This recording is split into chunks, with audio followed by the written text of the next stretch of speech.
오늘 함께 나눌 말씀은 어느덧 제 9계명입니다. 이제 2개의 계명만 남았네요. 제 9계명, 내 이웃에 대하여 거짓 증거하지 말라라는 말씀을 오늘 함께 나누도록 하겠습니다.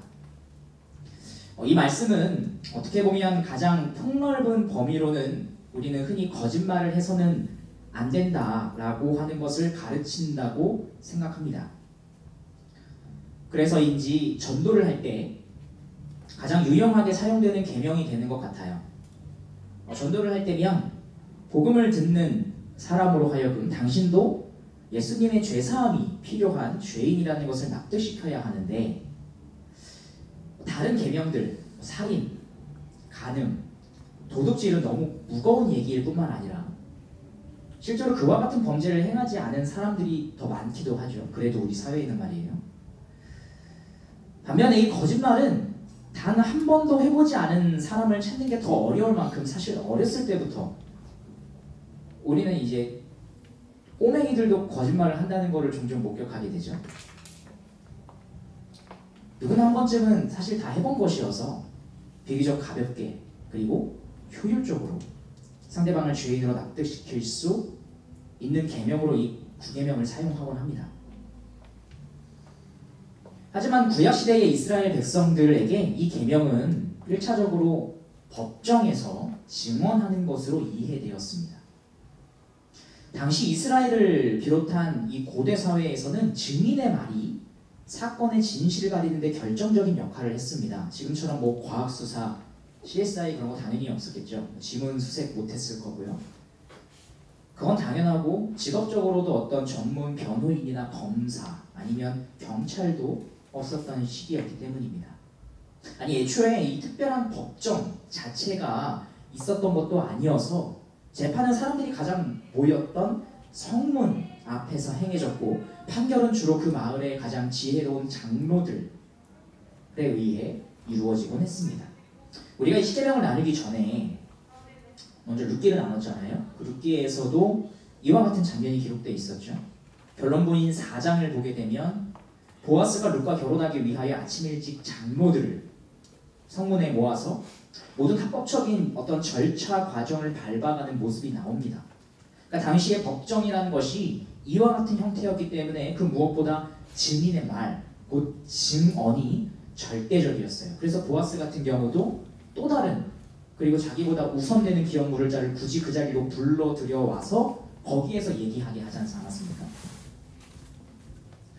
문제는 이 증인들이 언제나 진실만을 말하지 않는다는 겁니다. 얼마든지 사적인 이익을 취하기 위해 혹은 누군가의 사적인 이익으로 인한 협박으로 인해 거짓 증언, 즉 위증을 할 수 있는 우려가 얼마든지 있죠. 그래서 하나님은 이스라엘 사회의 이 법 질서와 정의의 수호를 위해 몇 가지 안전장치를 마련해 주셨습니다. 첫째는 복수 증인 제도예요. 신명기 19장 15절을 한번 보겠습니다. 한번 다 같이 읽어볼까요? 자, 시작. 사람의 모든 악에 관하여 또한 모든 죄에 관하여는 한 증인으로만 정할 것이 아니요 두 증인의 입으로나 또는 세 증인의 입으로 그 사건을 확정할 것이며. 함께 읽자고 한 적이 되게 오래된 것 같아요.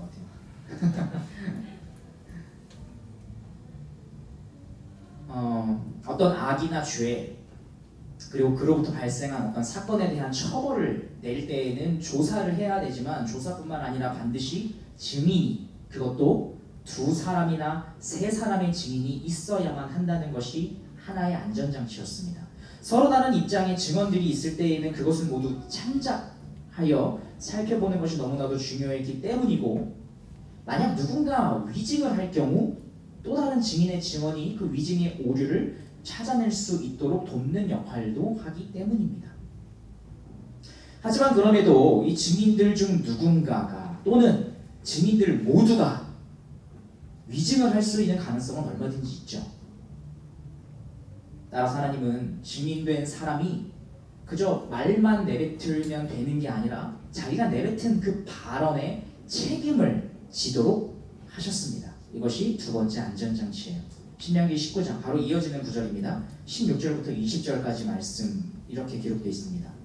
만일 위증하는 자가 있어 어떤 사람이 악을 행하였다고 말하면 그 논쟁하는 쌍방이 같이 하나님 앞에 나아가 그 당시의 제사장과 재판장 앞에 설 것이요 재판장은 자세히 조사하여 그 증인이 거짓 증거하여 그 형제를 거짓으로 모함한 것이 판명되면 그가 그의 형제에게 행하려고 꾀한 그대로 그에게 행하여 너희 중에서 악을 제하라.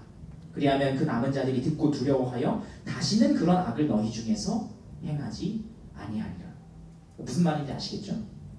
위증한 경우에 그것이 위증이라는 것이 밝혀지게 되면 자신의 위증으로 인해 상대방이 받게 될 그 예상된 처벌을 그대로 되돌려받도록 하신 것이죠. 그러니까 이처럼 완전한 선의 근원으로서 불의를 절대로 용납하지 않으시는 하나님은 이웃과 함께 살아가는 이 한 사회의 정의를 해치는 이 한마디 말이 얼마나 무거운 것인지 알도록 하셨습니다. 그런데 여기서도 끝이 아니에요. 마지막 세 번째 안전장치가 있었습니다. 신명기 17장 2절부터 7절입니다.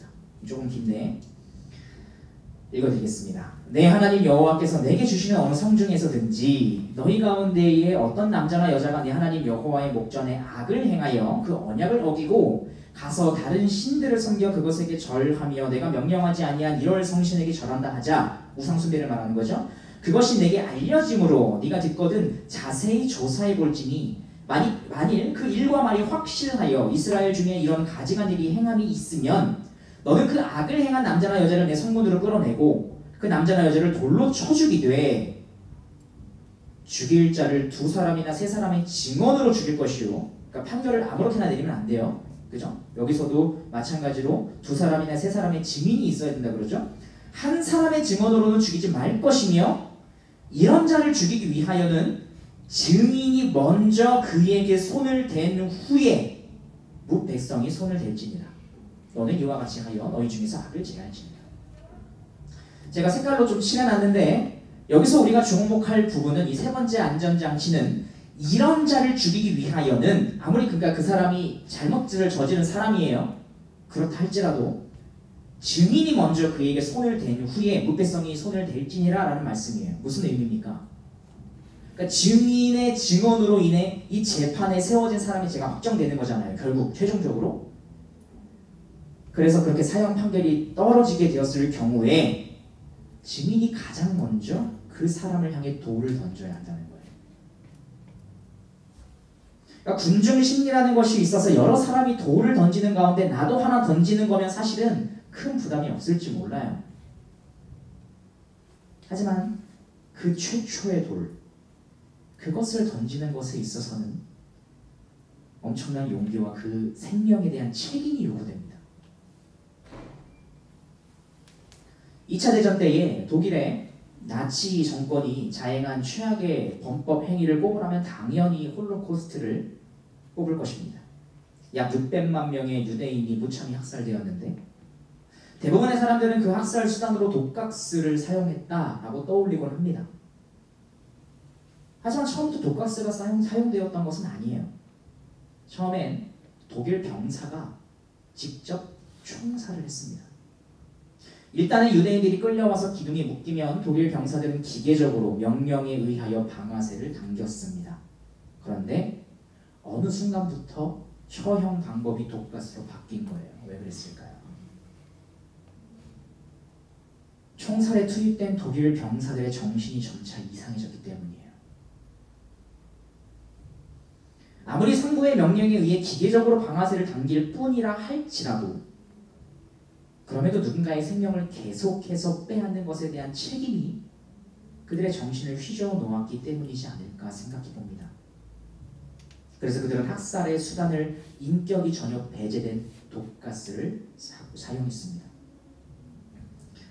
이처럼 한 인간의 생명에 대한 책임, 그리고 그 생명을 빼앗는다는, 심지어 빼앗는다는 그 책임을 진다는 것은 엄청난 심적 부담을 가져오는 것이 분명합니다.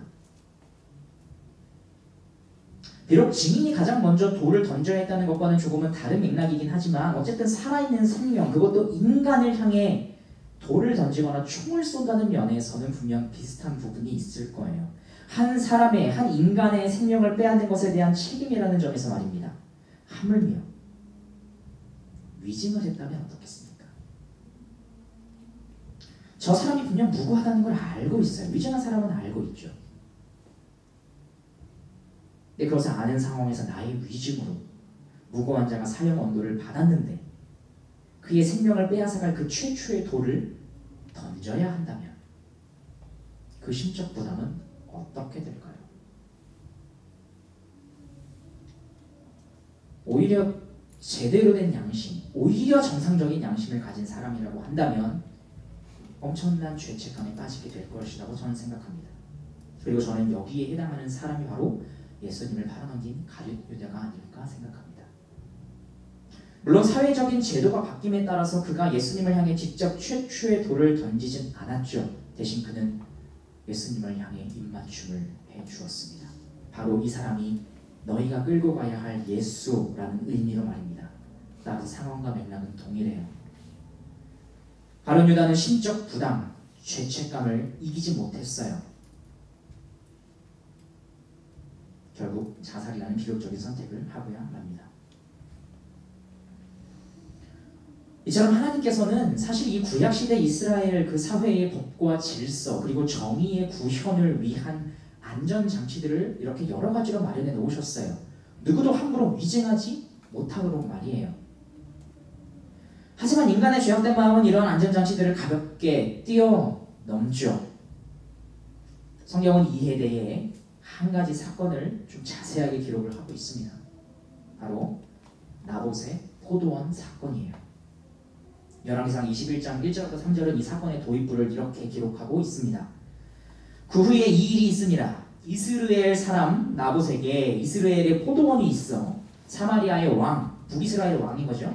아합의 왕궁에서 가깝더니 아합이 나봇에게 말하여 이르되 네 포도원이 내 왕궁 곁에 가까이 있으니 내게 주어 채소밭을 삼게 하라. 내가 그 대신에 그보다 더 아름다운 포도원을 내게 줄 것이요 만일 내가 좋게 여기면 그 값을 돈으로 내게 주리라. 나봇이 아합에게 말하되 내 조상의 유산을 왕에게 주기를 여호와께서 금하실지로다 하니. 그러니까 어떤 맥락인지 아시겠죠? 북이스라엘의 왕 아합이 이 나봇이라는 사람이 왕궁 근처에 가지고 있던 포도원이 탐났어요. 그 포도원을 갖고 싶었어요. 그래서 나봇에게 처음에는 거래를 제안했죠. 나에게 정당한 값을 내가 줄 테니까 그걸 팔거나 아니면 내가 더 좋은 다른 곳에 있는 포도원을 줄 테니까 막 바꾸자고 말이에요. 하지만 나봇은 거절했습니다. 거절한 이유가 뭐죠? 율법이에요. 여호와께서 금하셨기 때문이에요. 그러니까 어떤 경제 논리로 이 사람이 거절한 게 아니라 이 사람은 신앙적인 근거로 이것을 지금 거절했어요.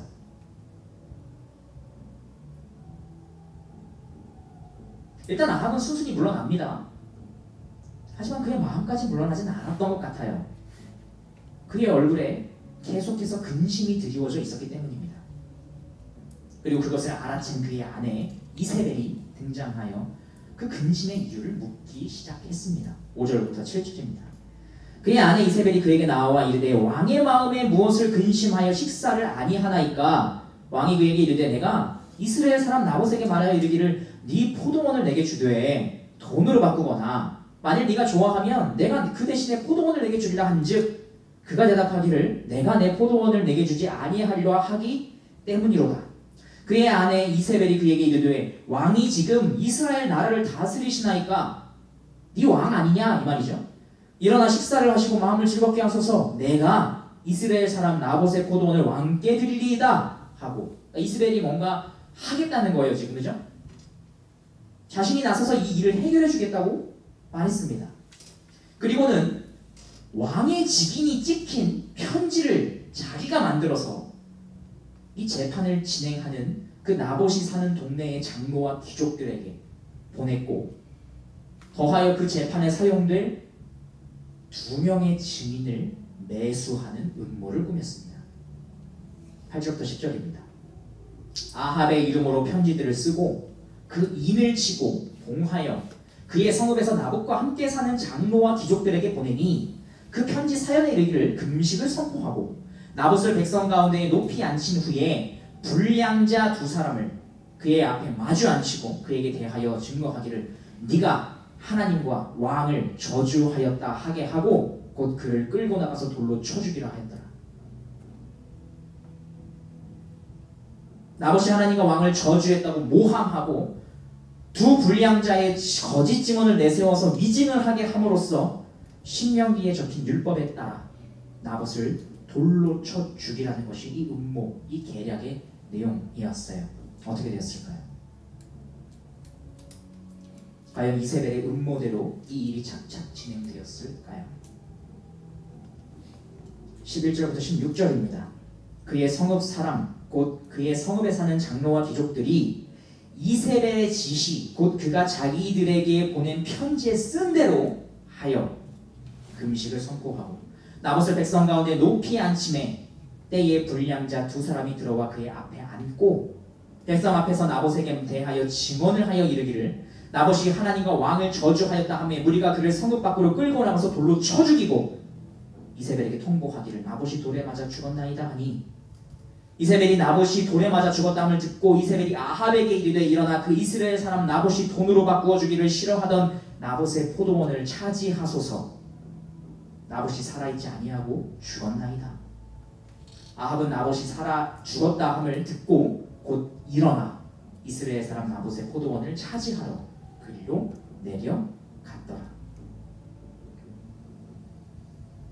이세벨이 짠 그 판 위에서 의로운 나봇은 모함을 당했고 거짓 증언에 의해 죽임을 당했습니다. 그리고 그의 소유였던 포도원은 결국 빼앗겼죠. 오늘날의 말로 표현하자면 어떻게 표현할 수 있을까요? 거짓 뉴스와 부패한 권력에 의해 법이 악용되어서 사회의 질서와 정의가 무너지는 전형적인 모습이다라고 말할 수 있겠죠. 수많은 범죄 스릴러 영화들도 이러한 주제를 다루고 있지 않습니까? 이러한 모습은 신약 성경에도 동일하게 등장해요. 단지 이 악한 권력에 의해 억울하게 죽은 사람이 나봇에서 우리 주님으로 바뀌었을 뿐이에요. 마태복음 26장 59절에서 62절이에요. 대제사장들과 온 공회가 예수를 죽이려고 그를 칠 거짓 증거를 찾으며 거짓 증인이 많이 왔으나 얻지 못하더니 후에 두 사람이 와서 이르되 이 사람의 말이 내가 하나님의 성전을 헐고 사흘 동안에 지을 수 있다 하더라 하니 대제사장이 일어서서 예수께 묻되 아무 대답도 없느냐 이 사람들이 너를 치는 증거가 어떠하냐 하되 예수님의 지금 이 재판에서도 증인 두 사람이 나서서 예수님이 성전을 헐고 사흘 만에 다시 지으리라 말했다고 증언했습니다. 하지만 이들의 증언은 어머니 위증이에요. 왜냐하면 예수님은 너희가 이 성전을 헐면 내가 사흘 만에 일으킬 것이라고 말씀하셨지 내가 이 성전을 헐고 내가 이 성전을 사흘 만에 세울 것이라고 말씀한 적이 단 한 번도 없으시기 때문입니다. 조금 바꿨을 뿐인데 위증이 되어버렸죠.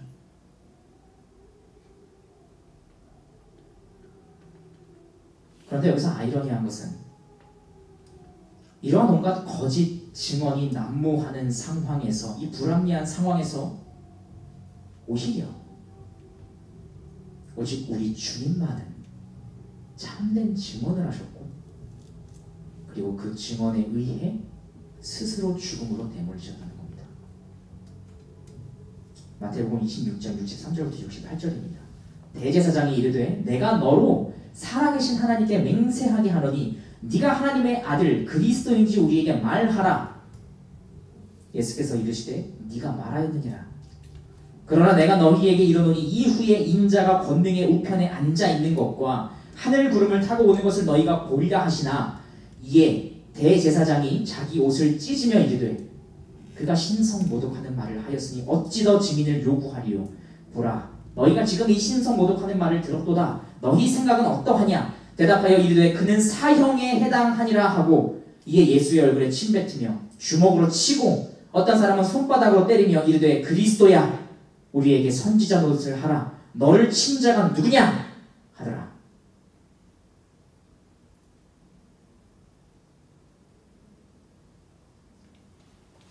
이러보건대 우리는 예수님의 이 참된 증언으로 인한 그분의 죽음 위에 서 있는 자들이에요. 거짓 뉴스와 부패한 권력이 난무하는 그 불합리한 상황 속에서 오직 주님께서는 참된 증언을 하셨고, 비록 그 참된 증언이 주님을 죽음으로 이끌었지만 그로 인해 우리를 비롯한 많은 자들이 생명을 얻을 수 있게 되었어요. 너무 아이러니하지 않습니까? 정말로 진리가 우리를 자유케 했어요. 이와 같은 방식으로 말이에요. 그 누구도 예상치 못했던 방식이었지만 말이죠.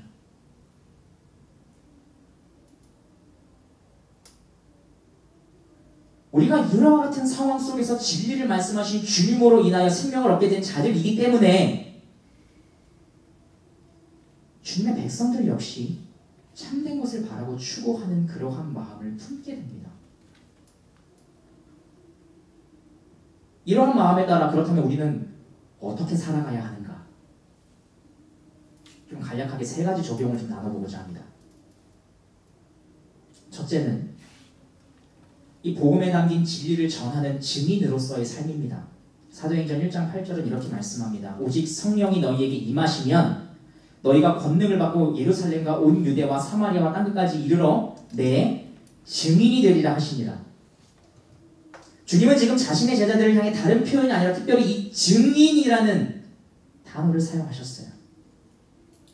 왜 그러셨을까요? 이 증인이라는 이 단어 안에는 두 가지 의미가 담겨있기 때문이에요. 먼저 증인이 되기 위해서는 사건을 직접 경험한 사람이 되어야 합니다. 내가 그 자리에 있어야 돼요. 나와 무관한 사건이 어떤 객관적인 역사적 사건이 아니에요. 그 사건은 나에게도 영향을 끼친 사건이에요. 그래야 증인입니다. 또한 이 증인은 반드시 참된 것을 말해야 하는 사람이에요. 그러한 책임이 있어요. 그러므로 예수님께서 우리를 증인으로 부르셨다라고 하는 것은 예수님의 십자가와 그 부활 사건을 그저 객관적이고 어떤 역사적인 사건 정도가 아니라, 학자들도 누구나 얘기할 수 있는 그런 사건 정도가 아니라, 내가 그 사건에 직접적으로 연루되어 있음을, 내가 그 사건에 관련되어 있음을, 그 사건으로 인해서 건져진 죄인이 나라는 것을 고백하는 자로 부르신다는 거예요. 그래야만 그 증인의 증언이 힘을 얻기 때문이죠. 그러한 사람의 증언에는 마음이 담기니까요. 하나님께서 교회라고 하는 이 복음을 이 세상에서 전하는 유일한 이 기관에서, 특별히 설교라고 하는 방식으로 말씀을 전하게 하신 이유가 저는 바로 여기에 있다고 생각해요. 이 미련하고도 미련한 설교라는 방식으로 왜 하나님은 복음을 전하게 하셨을까요? 설교자인 저는 매주마다 예수님의 십자가와 부활의 사건을 직접 경험한 증인으로서 이 자리에 서야만 해요. 그냥 어떤 객관적 사실을 여러분에게 그냥 썰푸는 사람이 아니란 말이죠. 제 안에 먼저 이에 대한 감격이 있어야 되는 사람으로서 여기 서 있어야만 해요. 그게 저의 책임이에요. 한 주간에 그것이 저의 책임이죠. 목회자로서.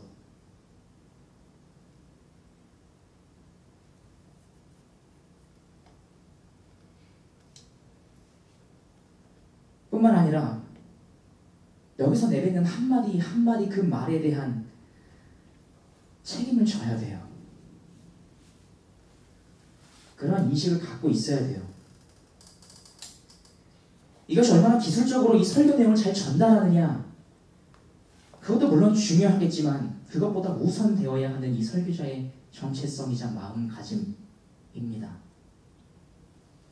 그런데 이러한 정체성과 마음가짐은 비단 저에게만 국한되는 얘기가 아니에요.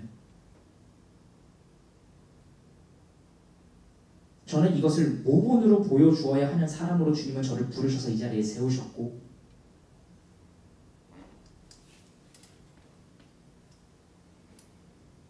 그로 인해서 여러분 역시도 주님께서는 증인으로 부르고 계시기 때문입니다. 그래서 예수님을 3번이나 부인하며 거짓 증언을 한 적이 있는 사도 베드로는 자신을 포함하는 초대교회 성도들의 그 변화된 정체성에 대해서 이렇게 말을 합니다. 사도행전 3장 14절 15절입니다. 너희가 거룩하고 의로운 일을 거부하고 도리어 살인한 사람을 놓아주기를 구하여 생명의 주를 죽였도다.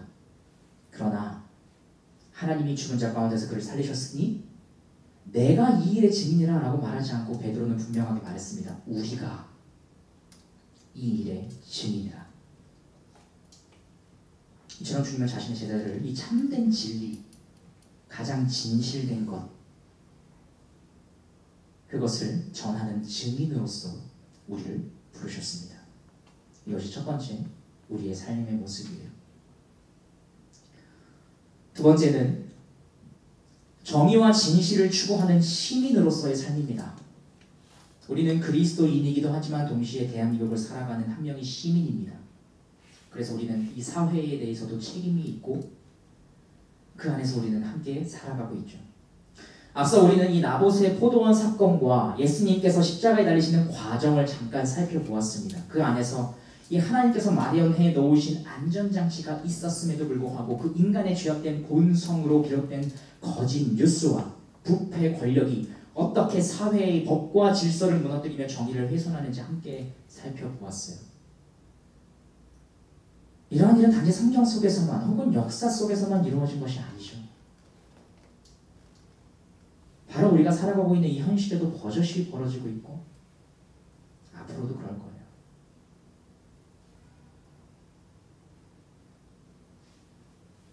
그러므로 어느 시대가 되었든 어떤 정권이 권력을 잡든 상관없이 이 땅에서 빛과 소금의 역할을 감당하는 이 시민으로 살아가야 하는 우리는 각 사람이 하나님의 그 참된 형상 안에 포함된 정의와 진실함을 각 사람 한 명 한 명이 닮아갈 뿐만 아니라 우리가 몸담고 살아가는 이 사회 역시도 그렇게 되도록 관심을 갖도록 노력하며 지켜보고 때에 따라서는 행동해야 합니다. 편법을 쓰지 않으면 너만 손해고 너 멍청한 거야 라고 하는 말이 통용되고 있는 이 사회 속에서 정의와 신실함이 미덕이 되는 사회가 되도록 만들어 가는 것을 통해 이 사회에 포함된 우리가 우리 스스로를 보호할 뿐만 아니라 우리가 미처 알지 못하는 우리보다 더 보호받지 못하고 있는 사회적 약자들이 보호받을 수 있는 그런 사회를 만들어 가야 할 책임이 또한 우리에게 있습니다. 그것이 빛과 소금으로 부르셨다는 것의 한 측면일 수 있겠죠. 그래서 웨스트민스터 대의문답 144문답은 9계명에 대한 의무, 우리가 지켜야 하는 바에 대하여 이렇게 정리하고 있습니다. 제9계명에서 요구된 의무들은 무엇입니까? 라는 질문에 이렇게 답을 합니다. 제9계명에서 요구된 의무들은 사람과 사람 사이의 진실함과 우리 자신뿐만 아니라 우리 이웃의 명예를 보존하고 증진하는 것, 진실을 위해 나서며 옹호하며 재판과 정의의 문제와 다른 무슨 일이든지 진심으로 성실하게 자유롭게 명백하게 온전하게 오직 진실만을 말하는 것, 우리의 이웃에 대한 관대한 평가, 그들의 명예를 사랑하고 바라고 기뻐하며 그들의 연약한 점을 슬퍼하고 덮어주며 그들의 재능과 장점을 기꺼이 인정하고 그들의 결백을 변호하고 그들에 관한 좋은 소문은 기꺼이 받아들이되 나쁜 소문은 받아들이기를 원하지 않으며 소문이니까요. 직접 알아봐야 된다는 거죠. 고자질하는 자들과 아첨하는 자들과 비방하는 자들을 저지시키는 것, 우리 자신의 명예를 사랑하고 보호하고 필요할 때는 이를 변호하며 합법적인 약속을 지키고 무엇이든지 참되고 정직하며 사랑스럽고 좋은 평판이 있는 것들을 배우고 실천하는 것입니다. 굉장히 폭넓죠.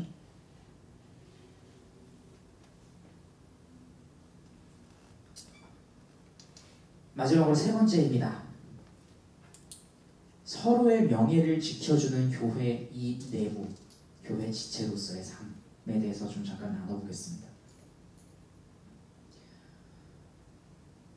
이것이 무엇인지 알아보기 위해 먼저 이 웨스트민스터 대의문답이 금지하고 있는 죄들에 대해서 좀 살펴보겠습니다. 145문답입니다. 제9계명에서 금지된 죄들은 무엇입니까? 제9계명에서 금지된 죄들은 우리 자신뿐만 아니라 우리의 이웃의 진실과 명예에 손상을 주는 모든 것으로, 특별히 공적 재판에서 그러는 것, 거짓 증거를 제공하며 위증을 시키며 고의적으로 나서서 악한 소송에 대해 변호하며 진실을 대적하고 억압하는 것, 불의한 판결을 내리고 악을 선하다 하며 선을 악하다 하고 옳은 이가 한 일에 대하여 악한 자에게 보상하며 악한 자가 한 일에 대하여 옳은 일을 벌하는 것, 위조, 진실을 은폐하는 것과 정당한 소송에서의 부당한 침묵, 불법이 우리의 질책과 다른 사람들의 항고를 요구할 때 우리의 평화를 지키는 것, 때에 맞지 않게 진실을 말하거나 그릇된 목적으로 악의적으로 말하거나 진실을 왜곡하여 그릇된 의미로 만들거나 의심스럽고 애매한 표현으로 진실과 공의를 손상시키는 것, 비진리를 말하며 거짓말하며 비방하며 험담하며 회방하며 고자질하며 수군거리며 비웃으며 욕하며 경솔하며 가혹하며 편파적으로 비난하는 것, 의도와 말과 행동을 오해하는 것, 아첨과 헛된 영광의 자랑, 우리 자신이나 다른 사람을 지나치게 높게 혹은 낮게 생각하거나 말하는 것, 하나님의 은사와 은혜를 부인하는 것, 작은 실수들을 더욱 악화시키는 것, 자유롭게 고백하도록 요청받았을 때 죄를 숨기고 변명하거나 경감시키는 것, 약점을 쓸데없이 찾아내는 것, 거짓 소문을 퍼뜨리며 악한 소문을 받아들이고 지지하며 공정한 변호에는 귀를 막는 것, 악한 의심, 칭찬받을 자격이 있는 자에 대해 시기하거나 슬퍼하며 그것을 손상시키려고 노력하거나 바라고 그들의 불명예와 오명을 기뻐하는 것, 조소하는 멸시, 지나친 칭찬, 합법적인 약속의 파기, 좋은 소문에 속한 것을 등한히 하는 것, 불명예를 초래하는 일들을 할 수 있음에도 불구하고 스스로 피하지 않고 다른 사람들이 못하도록 막지도 않으며 그냥 실행하는 것입니다. 눈치채신 분은 아시겠지만 이 10계명과 관련된 모든 문답 중에서 145문답이 가장 길어요. 또한 이 각 항목, 이 하나하나가 전부 성경의 말씀을 각주로 갖고 있다는 것을 생각해 본다면 그만큼 성경에서 가장 많이 다루고 있는 죄가 바로 이 거짓과 관련된 것임을 우리는 알 수 있습니다. 왜냐하면 우리의 본성과 가장 밀접하게 관련되어 있어서 서두에 말씀드린 것과 같이 그 누구도 거짓말과 험담, 남을 향한 어떤 중상모략, 그것을 하는 것으로부터 자유롭지 못할 뿐만 아니라 그것을 할 때 우리는 어떨 땐 희열을 느끼죠.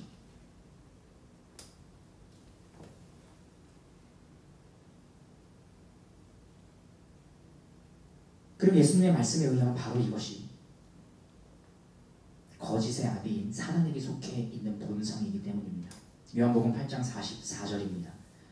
너희는 너희 아비 마귀에게서 났으니 너희 아비의 욕심대로 너희도 행하고자 하느니라. 그는 처음부터 살인한 자요 진리가 그 속에 없으므로 진리가 서지 못하고 거짓을 말할 때마다 제 것으로 말하나니 이는 그가 거짓말쟁이요 거짓의 아비가 되었음이라.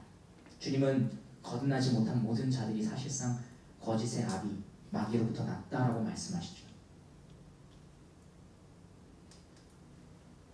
이와 같이 교회 공동체 안에서 가장 많이 저지르는 죄는 어쩌면 이 9계명과 관련된 것이지 않을까 생각해 봅니다.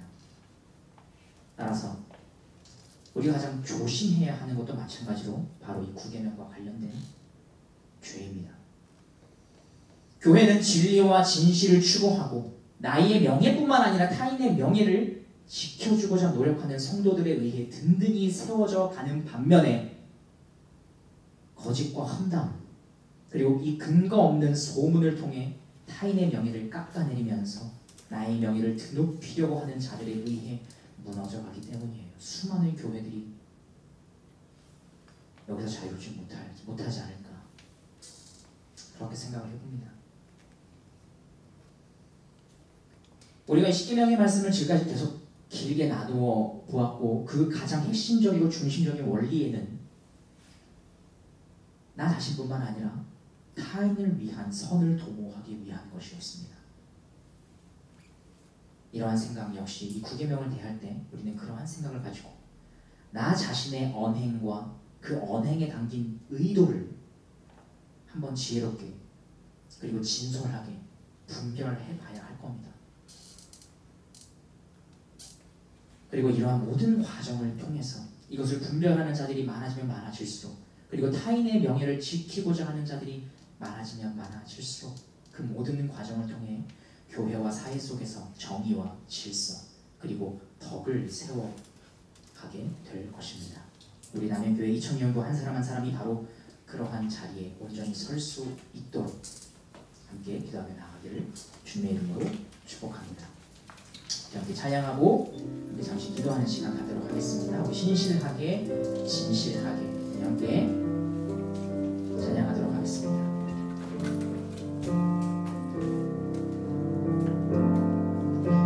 진실하게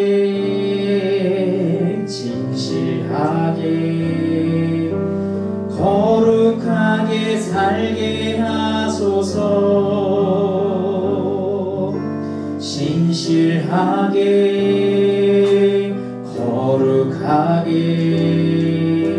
거룩하게 살게 하소서. 좀 다시 한번 고백하겠습니다. 진실하게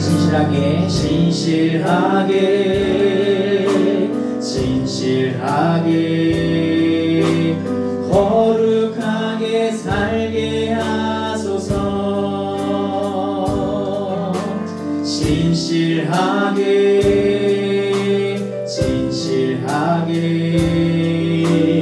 거룩하게 살게 하소서. 하나님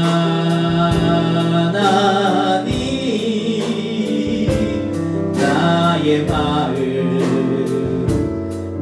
만져주소서.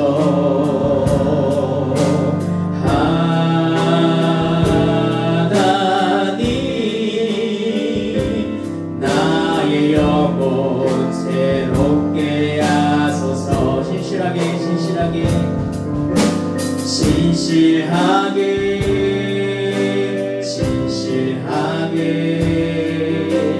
거룩하게 살게 하소서.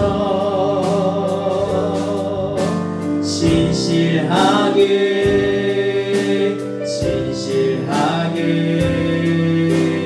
거룩하게 살게 하소서. 하나님 나의 기도 들어주소서.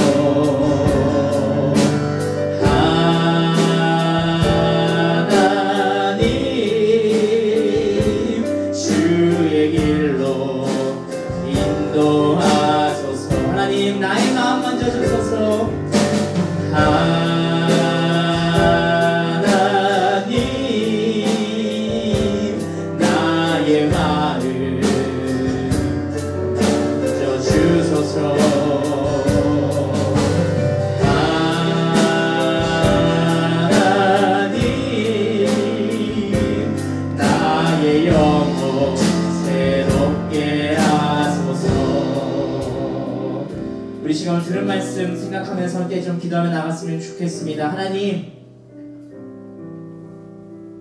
내 안에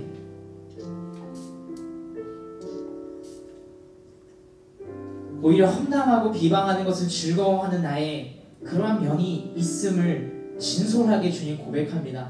이러한 나의 면이 있다는 것을 주님 앞에 진솔하게 고백했을 때에만 하나님 아버지 우리는 주님 앞에 죄에 대하여 회개하며 나아갈 수 있기 때문입니다. 하나님 아버지 우리가 하나님 앞에서조차 어차피 우리의 마음과 중심을 깨뜨려 보시는 그분 앞에서조차 나의 마음을 감추거나 속이려 하지 않고 하나님 아버지 우리가 주님 앞에 진솔하게 나아갔을 때 참된 회개를 구하며 나아갈 때에 주님께서 그 마음을 보시고 아버지 하나님 우리의 그 회개를 받아주시며 용서해 주실 뿐만 아니라 그 안에서 하나님 아버지 우리가 새롭게 변화하여 주님 나의 영혼이 주님께서 말씀하신 것 내가 거룩하니 너희도 거룩할지니라는 말씀에 합당하게 나아가기를 원하는 자리로 나아갈 수 있음을 또한 고백합니다. 하나님 아버지 우리가 언제나 그러한 마음을 가지고 아버지 하나님 거짓을 최대한 멀리하고 하나님 아버지 나의 명예만을 챙기는 것이 아니라 타인의 명예를 위하여 아버지 하나님 누군가의 거짓으로 인하여 고통받는 자가 있다고 한다면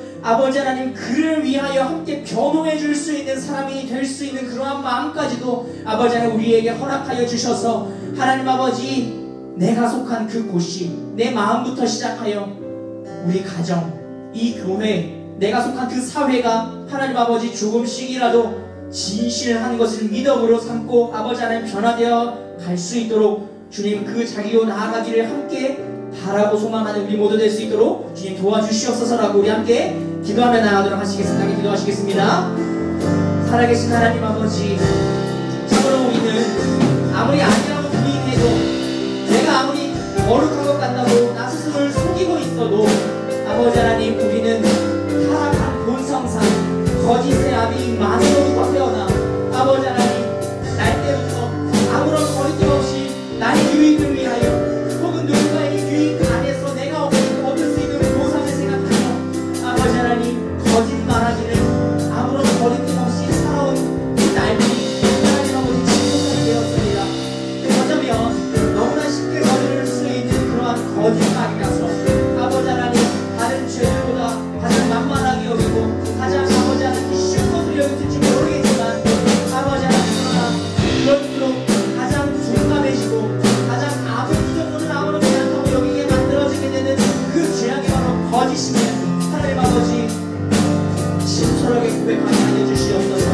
아버지, 혹시라도 하나님 아버지 누군가를 따라 숨기기 위하여 혼담하거나 그로 인하여 나 자신이 그런 방식으로 조금도 나아지지 않음에도 불구하고 나 자신을 속이려고 하는 모습이 있다고 한다면 하나님 아버지, 참으로 그러한 모습들을, 그리고 그러한 것들을 통하여 기뻐하던 나의 모습들을, 즐거워하던 나의 모습들을 주님 앞에 참으로 회개하게 하시고 더불어 하나님 아버지, 그를 향하여 하나님 아버지 용서를 구하게 하시고 오히려 더 나아가 앞으로는 아버지 하나님, 그의 명예를 위하여 아버지 하나님 변호자의 자리에 서게 되는 우리가 될 수 있도록 주여 도와주시옵소서. 그리하여 오늘도 아버지 하나님, 연약하여 죄악을 짓고 살아가는 우리의 변호자 되시는 우리 주 예수 그리스도의 모습을 하나님 아버지 우리가 닮아갈 수 있도록 주여 도와주셔서 그리스도의 형상이 내 이웃에게 나로 인하여 그에게 미쳐질 수 있도록 주님 도와주시옵소서.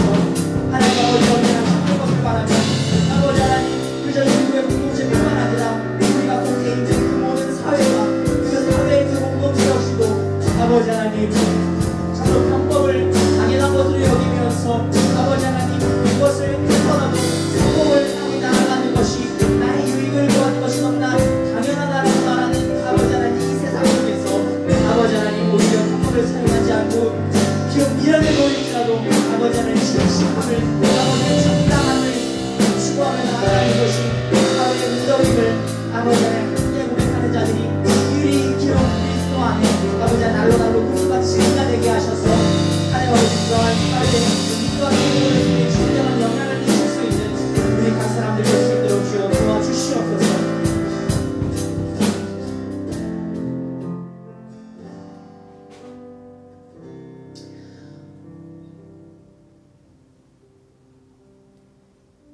하나님 아버지, 이 율법의 말씀들을 하나하나 살펴볼 때마다 다만 주님께서 우리에게 금지하시는 것만이 아니라 우리에게 적극적으로 요구하시는 그 의무 안에서 사실은 그 하나하나가 전부 하나님의 형상 안에 들어있다는 것을 우리는 보게 됩니다.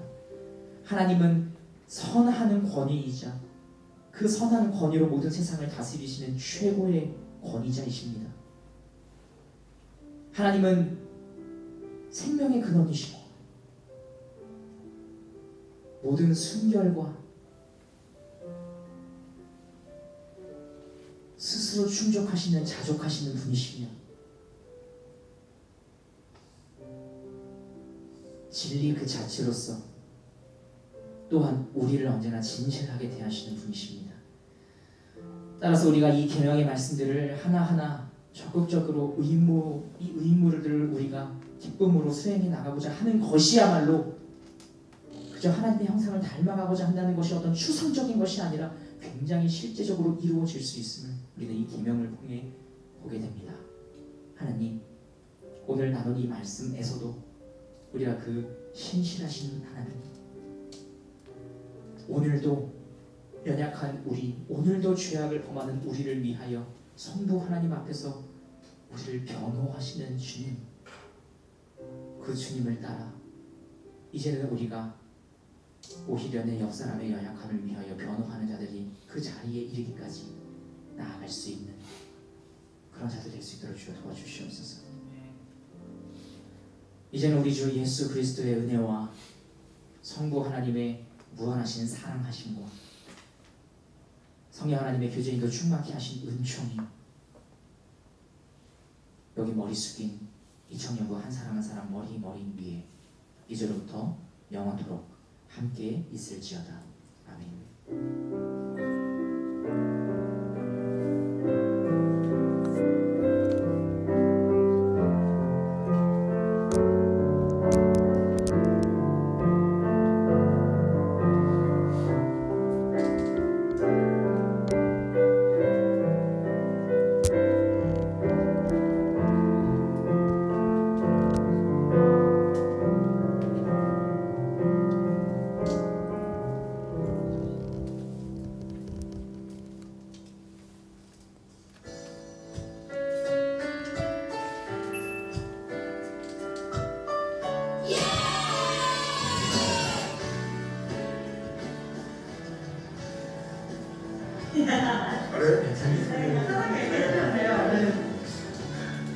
샬롬.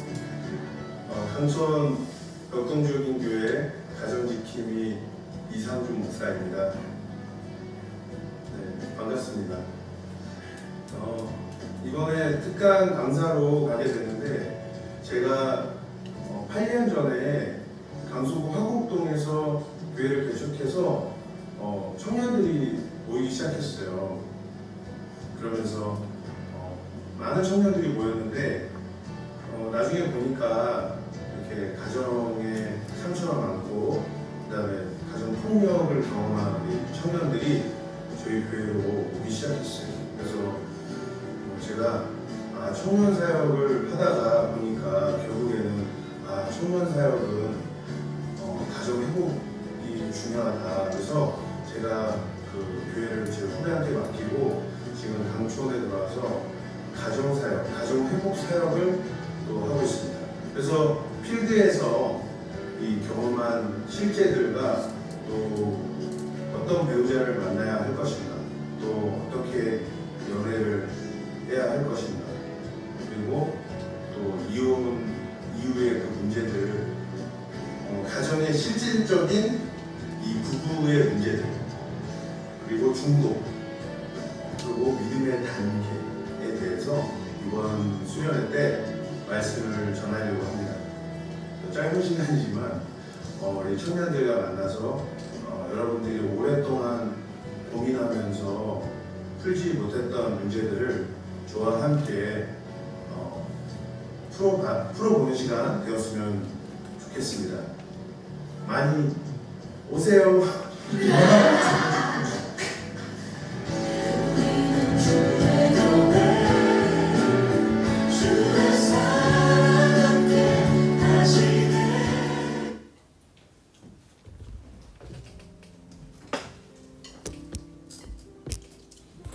이번 주 목요일부터 토요일까지 저희가 원래 여름에 계획했었던 여름밤 예배를 비록 안타까운 그리고 예상하지 못했던 상황에 의해 잠시 연기되었지만 다시 진행을 했습니다. 그래서 감사하게도 이번에는 비록 온라인으로 주로 온라인으로 진행을 하게 되었지만 그래도 감사하게 다시 진행을 할 수 있게 되었습니다. 이에 대해서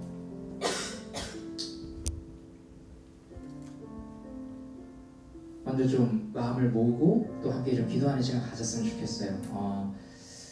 저한테 오늘 기도회 인도를 잠깐 간단하게 해달라고 해서 1청년분의 얘기 들어보니까 40분 인도한다고 그러더라고요. 저는 이게 그 정도까지는 미처 준비하지 못했고요. 간단하게 한 가지 좀 기도 제목을 나누고 싶은데 뭘 나누면 좀 좋을까 그런 고민을 좀 많이 했어요. 그러다가 그런 질문을 여러분에게 여름밤 예배를 앞두고 좀 함께 던지고 또 나눠보았으면 좋겠다라고 생각이 들었습니다. 여러분은 교회를 기대하십니까? 혹은 여러분은 기대하는 교회가 있으십니까?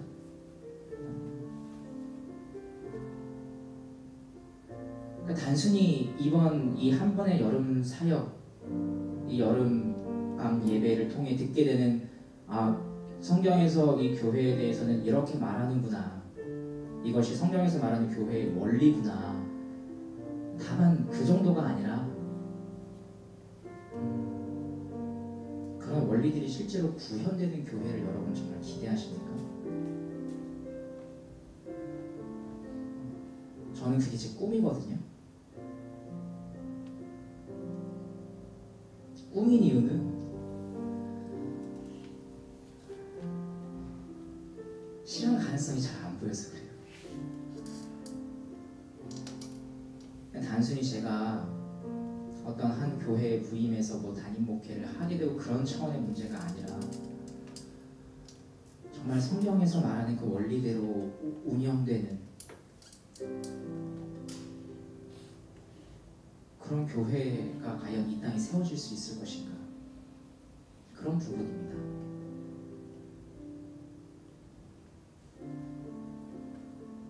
저는 신대원 때 신학대학원을 진학하면서 비로소 신학을 공부하게 되었고, 그 이후에 이제 교회에서 사역을 시작하게 되었는데, 제 아내는 오히려 저보다 선배예요. 신학대학원에서 만나게 된 제 아내는 총신대 학교를 나와 총신대 신학대학원을 갔으며 지금은 총회에서 직원으로 일하고 있고, 또 주말에는 또 한 교회에서 고등부 전도사로 사역을 하고 있습니다. 그래서 어제 공교롭게도 어제 설교를 둘 다 이제 토요일 밤이면 둘 다 설교를 써요. 밤마다. 그래서 어제 설교를 쓰다 말고 둘이서 한참을 정말 한 2시간 정도 그런 얘기를 했던 것 같은데, 교회에 대해서 좀 얘기를 했어요. 총회에서 일을 하고 있기 때문에, 그리고 사실 이 학부 때부터 더 몸담았던 기간이 길었기 때문에 어떤 면에서는 저보다 더 현실을 더 잘 알아요.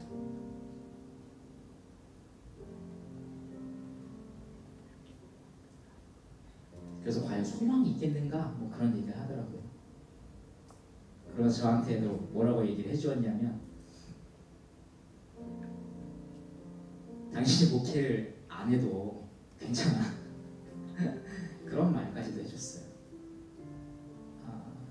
왜냐하면 사실 뭐 많은 분들은 아직 뭐 잘 모르시겠지만, 뭐 또 저랑 미리 그런 얘기를 나누신 분도 계시겠지만, 제 안에는 항상 그 고민이 있거든요. 과연 나는 계속해서 이 목회 사역을 해야 할 것인가, 할 수 있을 것인가. 성경에서 말하는 그 원리대로의 교회를 세우지 못한다면 그 목회가 과연 무슨 의미가 있을 것인가.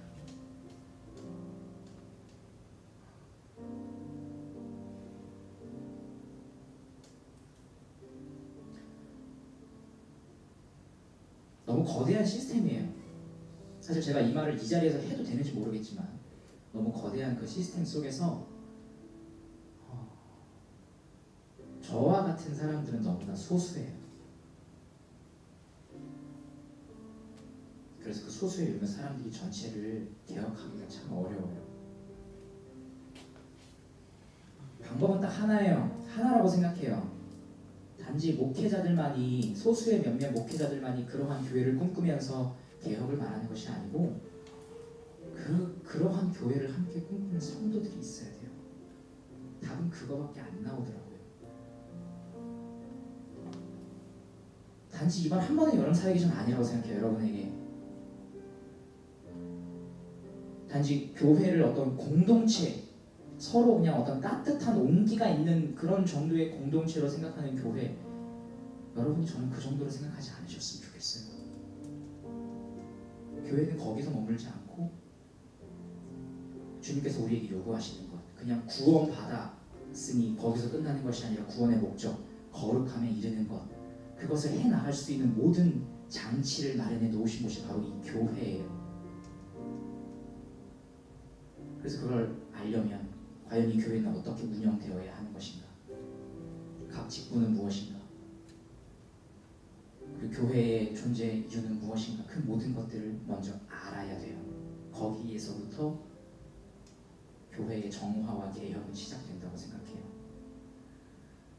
저는 여러분들이 그러한 마음으로 함께 참여해 주셨으면 좋겠어요.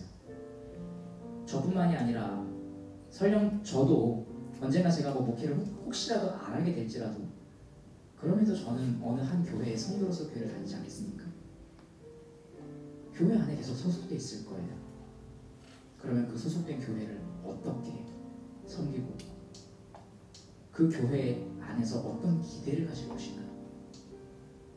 여러분도 마찬가지 아니겠습니까? 그런 마음을 가지고 여러분이 이번 여름밤 예배를 함께 참석해 주시면 좋겠어요. 그리고 그것을 알 수 있는 기회가 될 거라고 생각해요. 왜냐하면 강사 목사님을 제가 초청했거든요. 저도 기대하고 있어요. 그런 마음 가지고 좀 잠깐 같이 좀 기도했으면 좋겠습니다. 하나님, 어느새 혹시라도 애초에 이 교회라는 곳에 대한 기대 자체를 어느샌가부터 안 하게 된 것은 아닌가요? 교회란 과연 무엇인가? 라고 하는 본질적인 질문을 어느샌가 멈추어 버렸고, 교회가 과연 이래도 되는가? 라는 비판적인 시각 속에서만 머물면서 그러면서도 그에 대한 어떤 답을 내리지는 못하는, 어찌할 바 모르는, 그래서 결국 내가 계속 교회에 속해 있어야 하는가,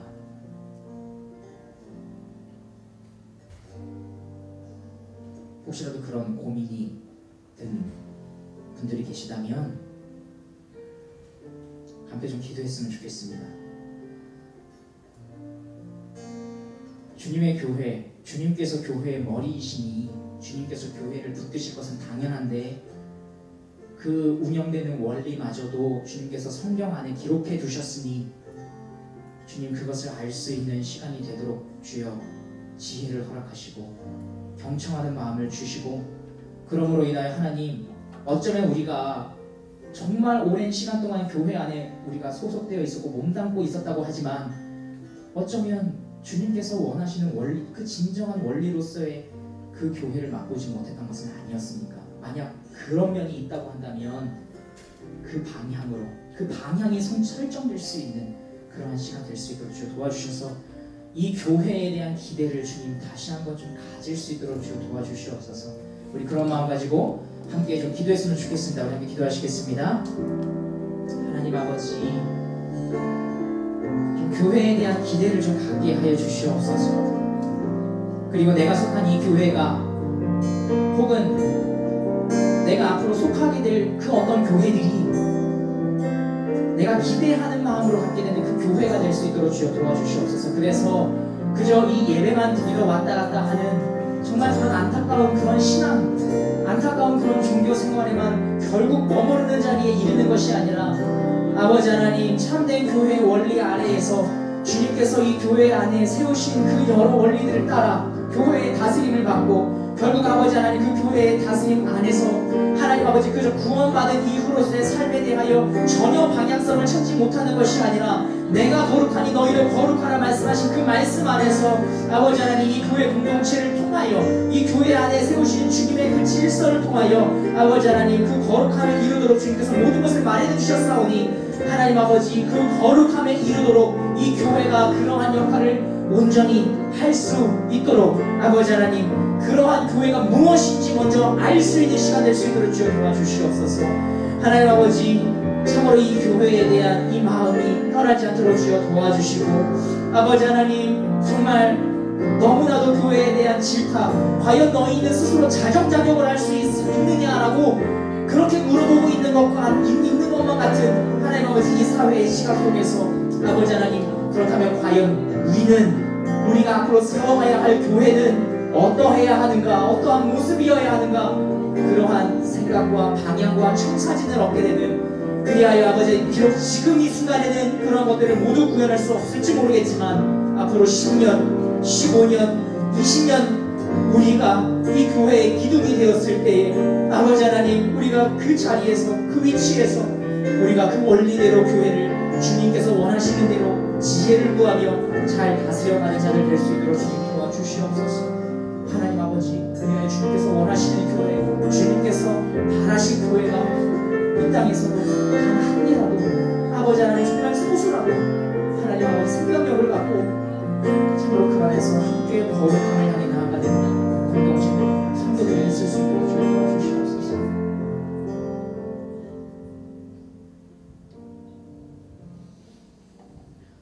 살아계신 하나님 아버지, 우리는 이 땅에 있는 교회에 속해 있습니다. 그런데 참으로 이 땅에 있는 교회는 복음을 전하는 진리의 기관이기 때문에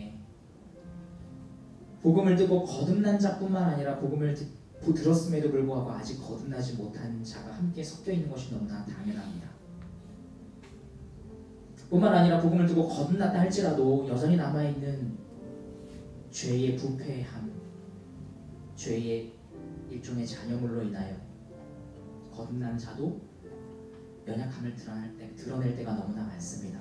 그래서 우리가 속해 있는 이 교회 안에서는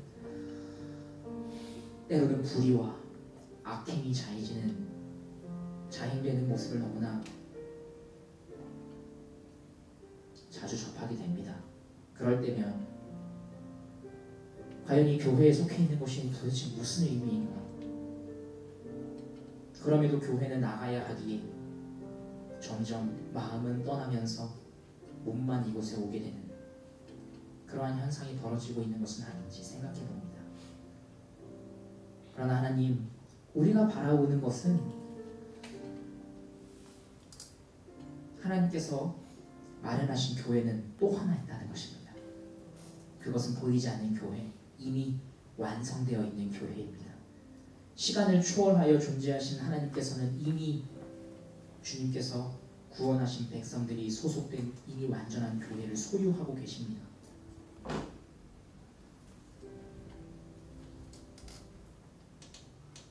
비록 이 땅에 있는 교회는 아직 완전하지 못하지만 이미 그 완전한 교회가 있기 때문에 그 교회의 모습을 따라 나아갑니다. 우리가 그러한 마음을 가지고 이 땅의 교회에 대해서만 실망할 것이 아니라 완성된 교회가 사실 있음을, 주님께서 교회의 머리이신 것이 얼마나 다행인지, 얼마나 감사한지를 오늘도 다시 한번 고백하며, 동시에 그 완성된 교회의 모습이란 과연 무엇인가? 이 땅에서 우리는 그 교회를 어떻게 하면 그래도 조금이나마 구현해 볼 수 있을 것인가?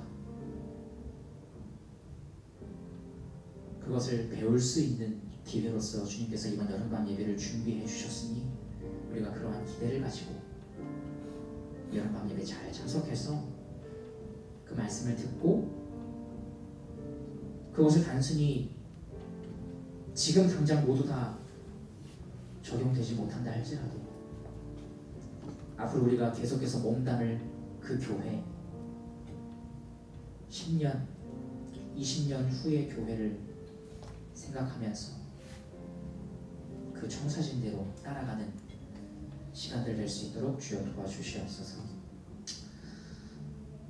주님, 우리 마음에 그런 교회에 대한 기대를 갖게 하여 주시옵소서. 감사드리며 우리 구주 예수 그리스도 이름으로 기도합니다.